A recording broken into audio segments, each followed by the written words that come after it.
যে একজন বাটপার, একটা প্রতারক, একটা দেশের মানুষের সাথে প্রতারণা করেছে। আমার যে লাখো মানুষ আমাকে পছন্দ করে, লাখো কোটি মানুষ, তাদের সবার সাথে প্রতারণা করেছে।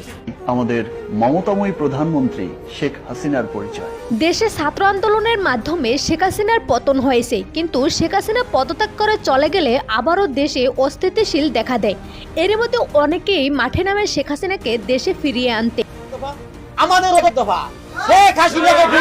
তাদের মধ্যে বাদ যায়নি ঢাকাই সিনেমার নায়ক শাকিব খান। সবকিছুকে পেছনে ফেলে প্রধানমন্ত্রিত্বের চেয়েও উজ্জ্বলতর হয়ে ওঠে তার মমতাময়ী মায়ের আবেগ। তিনিও তার একটি ভিডিওতে শেখ হাসিনার প্রশংসা করেন এবং অন্য আরেকটি ভিডিওতে সমন্বয়কদের প্রশ্ন ছুড়ে দেন। শাকিব খানই নন, শেখ হাসিনাকে আবারও দেশে ফিরিয়ে প্রধানমন্ত্রী বানাতে বিভিন্ন জায়গায় আন্দোলন করা হয় এবং অনেকেই বলছিল ছাত্রদের কাজে লাগিয়ে শেখ হাসিনাকে পদত্যাগ করানো হয়েছে। আগে সরকারি ভালো ছিল, স্বৈরাচারী ভালো ছিল, এখন ছাত্র জনতা ভালো নেই।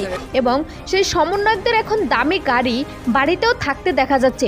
কোথায় পাচ্ছে তারা এত টাকা? কই থেকে সারজিৎ হাসানাত, কই থেকে আপনারা প্রোগ্রাম করেন, টিম করে কোথায় যান? আপনারা নিজের পকেট থেকে টাকা দিয়ে যাচ্ছেন।